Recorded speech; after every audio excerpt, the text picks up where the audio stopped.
Physics का topic है vector.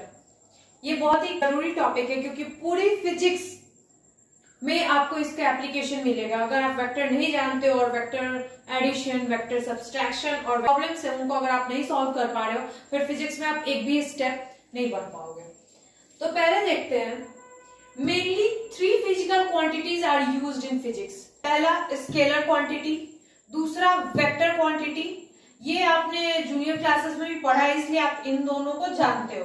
But तीसरा जो है टेंसर क्वांटिटी, इसको आपको अभी नहीं पढ़ना है, ना इसकी डिटेल्स जाननी है, बस ये तीसरी क्वांटिटी डेफिनेशन और इसके 1-2 एग्जांपल आप देख लो। क्वांटिटी जो है वो है हमारी टेंसर क्वांटिटी। ये आप नया आपने सुना होगा, इसके बारे में आपको बहुत डीप स्टडी नहीं करनी है, केवल आपको इसके डेफिनेशन और 1-2 जो एग्जांपल्स हैं वही जानना है। तो पहला हमारा जो है वो है स्केलर क्वांटिटी। स्केलर क्वांटिटी को अगर आप डिफाइन करो तो स्केलर क्वांटिटी को हम डिफाइन करेंगे, those physical quantities which have only magnitude not have direction. ये वैसे फिजिकल क्वांटिटीज है जहां पे केवल मैग्नीट्यूड होता है, डायरेक्शन नहीं होता है, जैसे मास। अब आप समझो मैग्नीट्यूड डायरेक्शन क्या है। देखो आप जैसे कि अगर आप लेंथ को ले लो, ठीक, यहां पे थोड़ा स्पेस है ताकि आपको मैं बड़ा ड्रॉ करके दिखा सकूं। यहां पे पॉइंट ले लो ए, दूसरा पॉइंट आपने यहां पे लिया बी। सपोज करो कोई स्टिक, कोई रोप, कुछ भी है इन दोनों पॉइंट्स के बीच में, ये। फिर आपसे कहा गया कि आप लेंथ मेजर करके बताओ, ठीक। आपने सपोज करो एक स्केल लिया, उससे आपने मेजर किया कि इसका जो लेंथ है वो 5 मीटर है, ठीक। 5 मीटर लेंथ आपने मेजर किया। अब आप देखो क्या इसकी कोई डायरेक्शन है? क्या कुछ ऐसा है क्या कि आप एक लेंथ मेजर कर रहे हो, ए पॉइंट टू बी पॉइंट, तो आपको 5 मीटर इसकी लेंथ आ रही है, और जैसे आप बी टू ए मेजर करोगे आपको इसकी लेंथ जो है वो 6 या 7 मीटर आ जाए, या फिर 3 या 4 मीटर आ जाए। ऐसा कुछ भी नहीं है।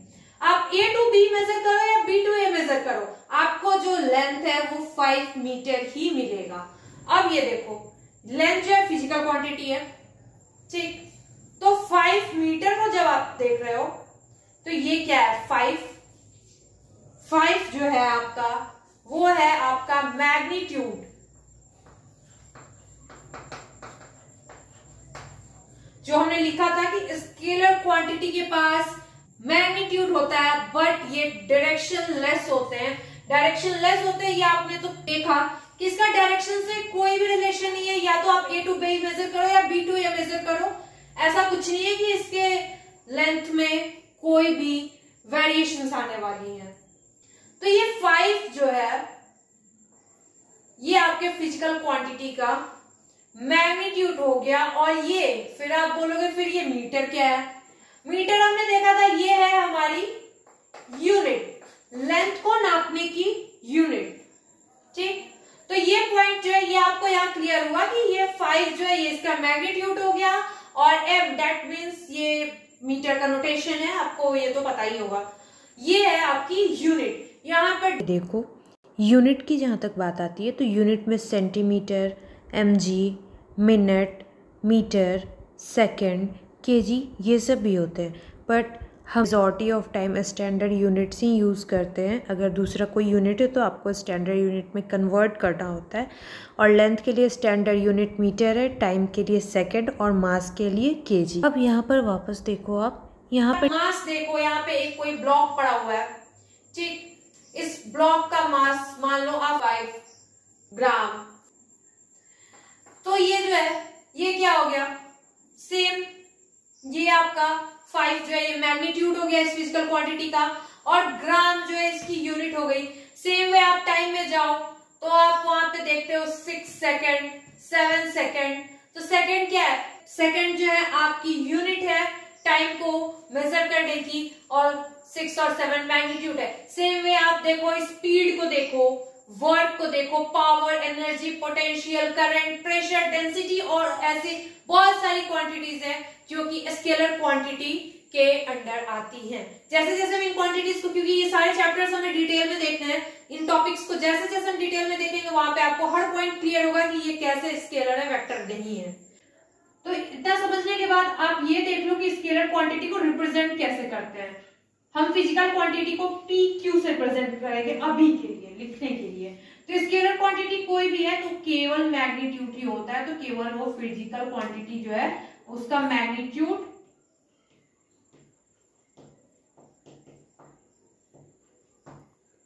प्लस उसको मेजर करने के लिए जो यूनिट है उसकी, बस यही आपके स्केलर क्वांटिटी की रिप्रेजेंटेशन में होगा। एग्जांपल पे आप ले लो 5 मीटर, ये आपका हो गया क्लियर। और ये आप समझ लो ये रिप्रेजेंटेशन का आपका तरीका है, केवल वो फिजिकल क्वांटिटी और उसकी यूनिट, बस और कुछ नहीं। अब नेक्स्ट है हमारा वेक्टर क्वांटिटी। इसे अच्छे से समझोगे आप, कंप्लीटली फोकस करोगे, क्योंकि यहाँ पे आपने एक भी पॉइंट मिस किया फिर आपको पूरे फिजिक्स में प्रॉब्लम होने वाली है इस एक टॉपिक के कारण, अगर आपने मिस किया तो। इसे हम डिफाइन करेंगे, physical quantity which have magnitude as well as direction and obey the law of vector addition is called vector quantity. अब देखो आप, ये एक ऐसी फिजिकल क्वांटिटी है जिसके पास मैग्नीट्यूड के साथ साथ डायरेक्शन भी होता है।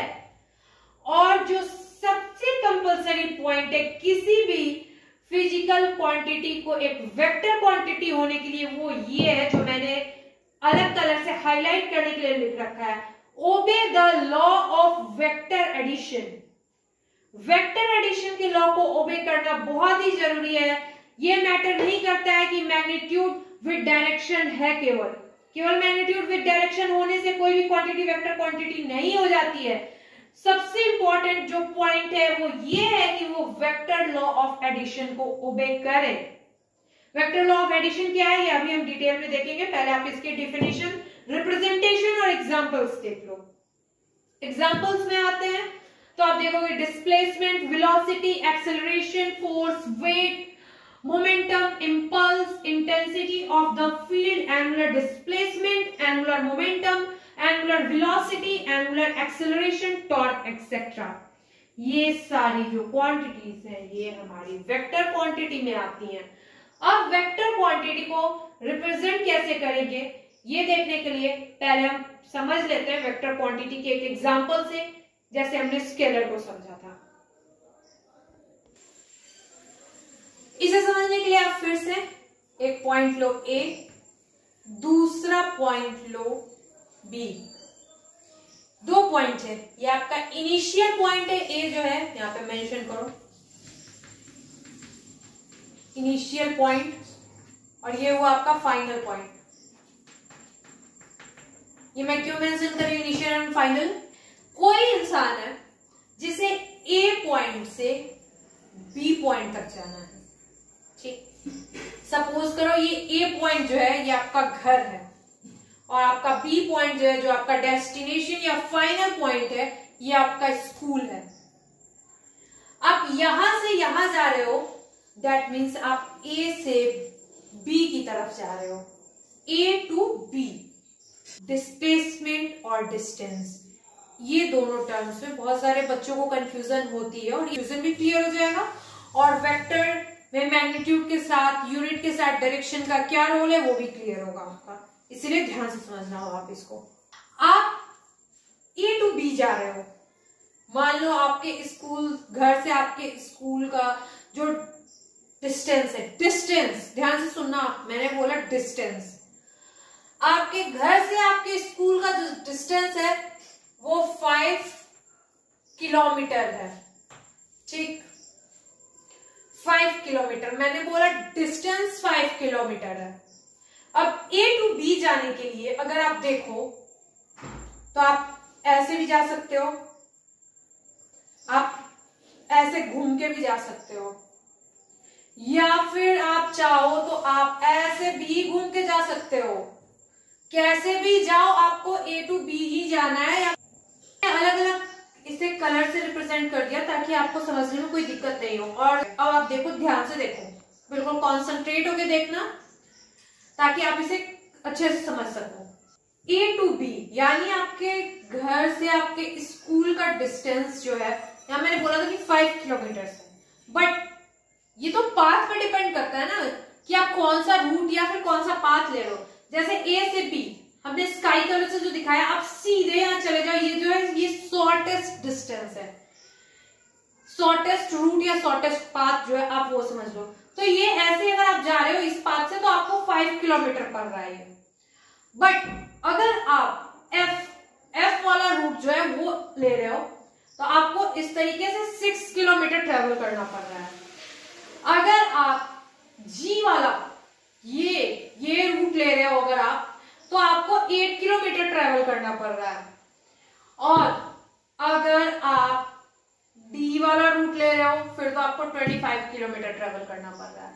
यानी आपका घर और आपका स्कूल जो है वो तो फिक्स्ड पोजीशन पे ही है, उसकी पोजीशन चेंज नहीं हो रही है, बट आप हर बार अलग पाथ जो ले रहे हो उस पाथ को चेंज करने के कारण हर बार आप जिस भी व्हीकल से जा रहे हो वो अलग अलग दिखा रहा है कि आपने इतना डिस्टेंस जो है ट्रेवल कर लिया। बट अब डिस्टेंस या और डिस्प्लेसमेंट में डिफरेंस क्या है? अभी तक हमने जो भी देखा ये 5 किलोमीटर, 25 किलोमीटर, 6 किलोमीटर, ये सारे जो है ये डिस्टेंस है। यानी कि कोई भी पाथ ऑप्ट करके आप इस पॉइंट से इस पॉइंट तक जाओ, उस पाथ की जो आप एक तरीके से लेमन लैंग्वेज में समझ लो ना कि जो लेंथ है वो आपका डिस्टेंस हो गया। बट अगर आप शॉर्टेस्ट रूट है उसको ले रहे हो, फिर इस रूट की जो लेंथ है वही आपका डिस्प्लेसमेंट होगा। बट ये जो है एक चीज आप देखो, आप ए से बी जाओ या बी से ए आओ, डिस्टेंस जो है आपका 5 किलोमीटर ही रहने वाला है, -5 किलोमीटर नहीं होने वाला है। ठीक, क्योंकि हमने देखा था कि लेंथ को कोई भी मतलब नहीं होता है। डिस्टेंस क्या है आपका, एक तरीके से लेंथ ही है। आप एक लेमन लैंग्वेज में देखो तो कोई भी वास्ता नहीं है उसका डायरेक्शन से। आप किसी भी डायरेक्शन में, अब मैंने कह दिया आपको ए से बी जाना है, अब आप किसी भी डायरेक्शन से जाओ, इधर से जाओ उधर से जाओ, आपको मतलब डिस्टेंस में है कि आपको मतलब ये है कि आपको यहाँ से यहाँ पहुंचना है, और आप जिस भी रूट से पहुंचो वो आपकी डिस्टेंस हो गया, और जितना आपने ट्रेवल कर लिया लेंथ वो। बट डिस्प्लेसमेंट क्या है? इनिशियल टू फाइनल पॉइंट के बीच का जो शॉर्टेस्ट डिस्टेंस होता है, जो शॉर्टेस्ट रूट होता है, उसका लेंथ जो है वो डिस्प्लेसमेंट कहलाता है। यानी कि यहाँ जो शॉर्टेस्ट रूट है ए टू बी, यानी आपके घर से आपके स्कूल तक, वो है ई वाला, दैट मीन्स 5 किलोमीटर। अब आप देखो यहाँ पे डायरेक्शनल एस्पेक्ट क्या है। यहाँ आप देखो, अगर हम डिस्टेंस को देखते हैं, पहले हम डिस्टेंस देखते हैं, हम ए टू बी आए या बी टू ए आए, हमने ट्रेवल तो 5 किलोमीटर ही ना किया, ये हमारा हो गया डिस्टेंस, जो कि सिंपली आप इसका लेंथ मेजर कर रहे हो। बट जैसे आप डिस्प्लेसमेंट टर्म बोलोगे, डिस्प्लेसमेंट टर्म आपने जैसे बोला, दैट मीन्स फाइनल से इनिशियल के डायरेक्शन में, यानी कि जब displacement from A to B अगर आप देखो, यानी स्कूल से घर जाने के क्रम में और घर से स्कूल आने के क्रम में डिस्प्लेसमेंट आपका सेम नहीं होगा। डिस्टेंस सेम होगा बट डिस्प्लेसमेंट नहीं सेम होगा। क्यों? क्योंकि वहां पे आपका डायरेक्शनल एस्पेक्ट आ रहा है। दैट मीन्स अगर मान लो आपका घर जो है वो साउथ में है और आपका स्कूल जो है वो नॉर्थ में है, तो आप डिस्प्लेसमेंट को जब रिप्रेजेंट करोगे, ये हम इसे इरेज कर देते हैं क्योंकि आपको अब जरूरत नहीं है। यहाँ पे आप ये देखो डिस्प्लेसमेंट,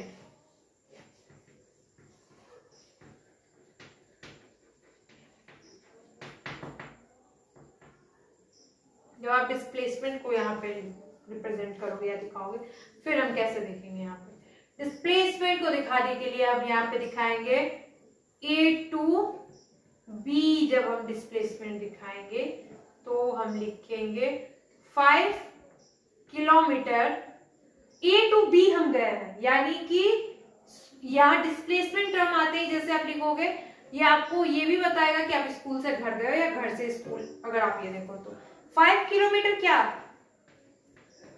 साउथ टू नॉर्थ, यहाँ पे ये आपको डायरेक्शन भी बता रहा है। बट जैसे ही आप लिखोगे B to A, ये दोनों जो है ये बराबर नहीं होंगे।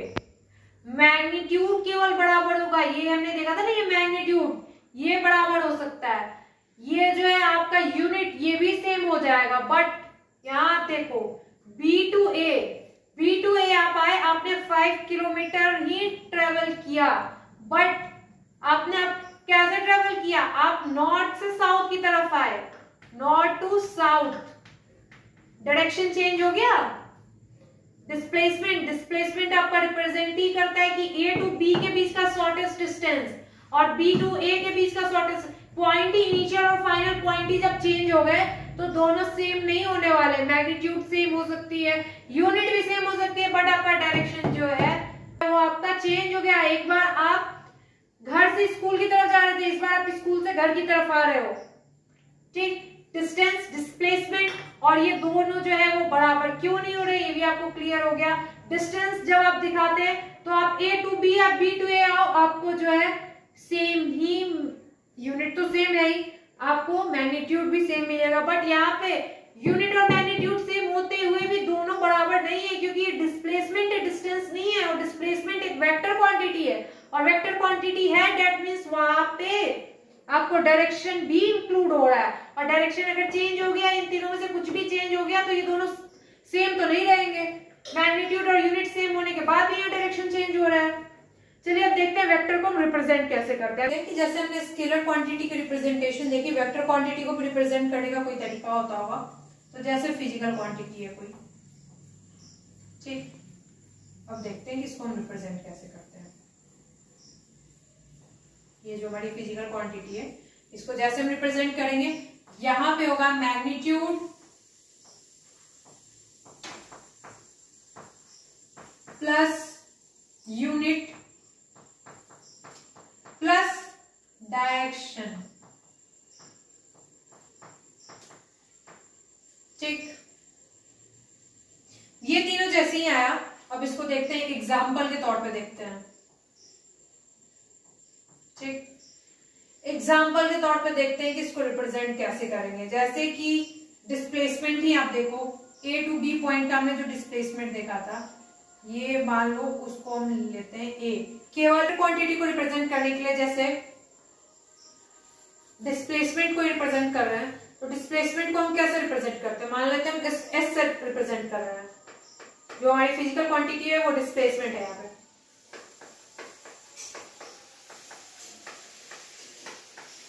इसको हम रिप्रेजेंट अगर S से करते हैं, S लेटर से, तो अब देखते हैं कि वेक्टर को हम रिप्रेजेंट कैसे करेंगे। हम लिखेंगे S। S जो है उस फिजिकल क्वांटिटी के मैग्नीट्यूड को नोट करता है, डिनोट। और जैसे इसके ऊपर ये एरो लगाते हैं, अब ये जाके हमारा हुआ कंप्लीट एक वेक्टर क्वांटिटी का रिप्रेजेंटेशन, यानी कि डिस्प्लेसमेंट का रिप्रेजेंटेशन। यहाँ S जो है कि इसके मैग्नीट्यूड को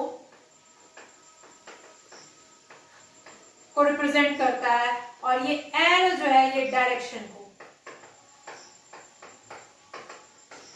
और ये दोनों मिलके ये हो गए आपके वेक्टर क्वांटिटी, ठीक। हम ऐसे रिप्रेजेंट करेंगे। तो ये तो हो गया नोटेशंस के टर्म में। अगर अब ग्राफिकल रिप्रेजेंटेशन ऑफ वेक्टर देखते हैं। इसमें ऐसे इसे रिप्रेजेंट करेंगे, पॉइंट, देन लाइन, एरो, एक रे की तरह, यानी कि A और B। ये जो है ये पॉइंट जो ये वेक्टर का इनिशियल पॉइंट हो गया, एरो जो है ये आप यहाँ पे हमारे वेक्टर का एंड पॉइंट होगा, ठीक। और ये लेंथ जो है इसकी, ये उसके मैग्नीट्यूड को शो करती है, ठीक। तो ये वेक्टर का रिप्रेजेंटेशन हो गया। अब जल्दी से टेंसर क्वांटिटी देख लेते हैं, हमें बस इसकी डेफिनेशन वर्ड देखनी है। तो टेंसर क्वांटिटी की डेफिनेशन है, physical quantities described by their magnitudes in 2 और मोर देन 2 डायरेक्शनल एस्पेक्ट्स, यानी कि यहाँ पे मैग्नीट्यूड भी है, डायरेक्शन भी है, टेंसर क्वांटिटी एक वेक्टर क्वांटिटी नहीं है। क्यों नहीं है? क्योंकि जैसे ही आप देखोगे, मान लो कोई एक इसकी एग्जांपल है moment of inertia and permittivity. क्या? जैसे कि हम देखेंगे moment of inertia. Moment of inertia एक रॉड का अगर आप निकालते हो, इस एक्सिस के अलोंग अगर आप निकाल रहे हो, तो इसकी वैल्यू और वही मोमेंट ऑफ इनर्शिया आप सेम रॉड का अगर इस एक्सिस के थ्रू निकाल रहे हो, दोनों की वैल्यू चेंज हो जाएगी। क्यों चेंज हो रही है? क्योंकि यहाँ ओरिएंटेशन चेंज हो रही है। और जैसे ही आप यहाँ पे ओरिएंटेशन चेंज करोगे, आपका जो मैग्नीट्यूड है वो भी चेंज कर जाएगा। यानी कि डायरेक्शन चेंज होते ही या ओरिएंटेशन चेंज होते ही आपका जो मैग्नीट्यूड है वो चेंज हो जाता है। तो ये एक वेक्टर क्वांटिटी नहीं है। वेक्टर और टेंसर में यही डिफरेंस होता है, मैग्नीट्यूड और डायरेक्शन दोनों में ही है, बट प्रॉब्लम यहाँ पे ये है कि यहाँ ओरिएंटेशन चेंज होते ही मैग्नीट्यूड भी है वो चेंज हो जाता है। तो ये हमने डिटेल देख लिया। अब हम नेक्स्ट लेक्चर में देखेंगे type of vector, vector addition और वेक्टर की अलग अलग प्रॉपर्टीज। Thank you.